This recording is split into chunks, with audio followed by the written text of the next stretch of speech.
The Star Wars saga is a complex web of movies and TV shows, with much more on the horizon. Here is the perfect watch list for Star Wars fans. This list takes into consideration overall plot twists, characters with backstories created later in different shows and movies, as well as, of course, the chronological order. Coming in at number 1, Episode 4, A New Hope. So we start with the only logical choice. This is where fans were first introduced to Star Wars. This has to be number 1. This film actually treats fans like an introduction into the universe. You get an understanding of the Force, of lightsabers, and the most terrifying villain in movie history, Darth Vader. Rogue One. No, it isn't Empire Strikes Back, it's actually Rogue One. This is the prequel to A New Hope, and it gives a great backstory to the Death Star, more backstory about the rebellion, and how the plans of the Death Star get to the rebels in Episode 4. It ends just minutes before the beginning of A New Hope. Number 3, Episode 5, Empire Strikes Back. This sequel is regarded as the favorite to many Star Wars fans. You're introduced to Jedi Master Yoda, we get to see how Jedi train, we get Obi-Wan as a Force ghost, we get bounty hunters, back to tanks, and we have an ending that has a twist between Vader and Luke Skywalker that's one for the ages. Number 4, Episode 6, Return of the Jedi. Here we see the finale of the original trilogy where we see Vader brought back from the dark side. His twins, they save the galaxy and celebrate with some very cute but rather violent teddy bears. Number 5, Episode 1, The Phantom Menace. This first movie in the prequel trilogy dives right into what the Jedi Order looked like before they were hunted down by Vader, as well as Vader's origins as the little slave boy on Tatooine named Anakin Skywalker. It also digs a little deeper on how the Force works, some Jedi prophecies, and some Sith Lords. Number 6, Episode 2, Attack of the Clones. The second installment brings in elements of Anakin's fear, his anger, as well as Anakin's love interest, Padme Amidala. This is an important movie as it shows the beginnings of Anakin's fall to the dark side because of his fear of losing the ones he loves. This is also the introduction to the clone troopers. These soldiers are the warriors that form the foundation for the Empire's stormtroopers we see for the first time in the original trilogy. Number 7, and my personal favorite, Episode 3, Revenge of the Sith. Anakin's fear and hatred reach a boiling point. Palpatine's grand plan comes to fruition, and Anakin gives himself completely to the dark side, becoming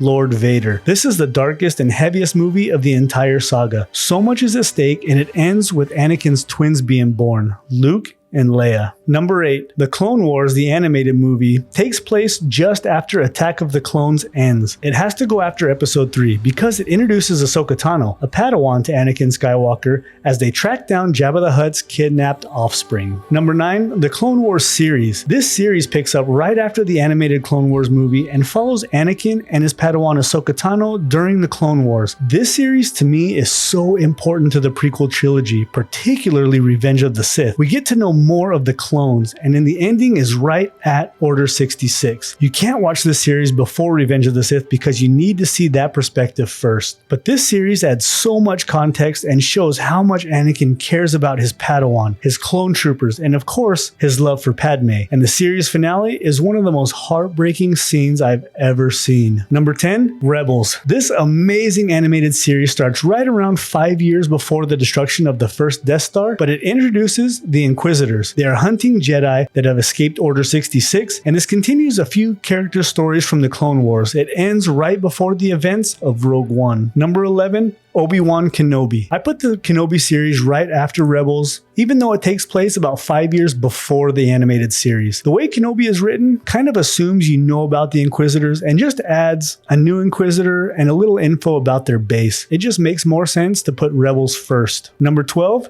The Bad Batch. Even though this series starts off immediately after Order 66, you get to see some of the characters from Rebels and their origins. It wouldn't have the same impact if you were to watch Rebels first. The Bad Batch was introduced in the final season of the Clone Wars, but because of these backstories of the Rebels characters, I think it needs to be watched after Rebels. Number 13, Solo. Most of the plot doesn't affect other main characters or plot lines. It covers the backstory of Han Solo, along with how he and Chewie meet, as well as how they get the Millennium Falcon. But the ending reveals a character that, if you hadn't watched the Clone Wars or Rebels, you wouldn't understand why he's still alive. Number 14, The Mandalorian. This series takes place roughly 6 years after the destruction of the second Death Star. This show brings back some of our favorite characters in the second season, and knowing their backstories and why they are looking for a certain villain is the reason why you need to watch both the Clone Wars and Rebels first to understand the significance of these characters and their story. Number 15. The Book of Boba Fett. Boba Fett is found to be alive during the Mandalorian series and ties into part of the storyline, so it should definitely come after the Mandalorian seasons 1 and 2. It also brings back characters we saw in the Clone Wars. Now, before we get into the last 3 movies, as of this recording, we are expecting the Andor series, the Ahsoka series, Mandalorian season 3, and the Bad Batch season 2. So sometime next year, I'll have a reshuffling and have to make an updated version. In our last 3 spots are the Disney sequel trilogy. The main characters in this trilogy are mostly new, and it takes place roughly 25 years after Return of the Jedi. We see some of our favorite characters from the original trilogies, but because of the new storyline and new characters, and we already know the backstories of the characters from the original trilogy, having them last is really the only placement for them. Some of these shows, like the series finale of the Clone Wars,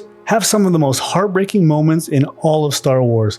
Click here to see the top 6 moments that brought us to tears, and may the Force be with you.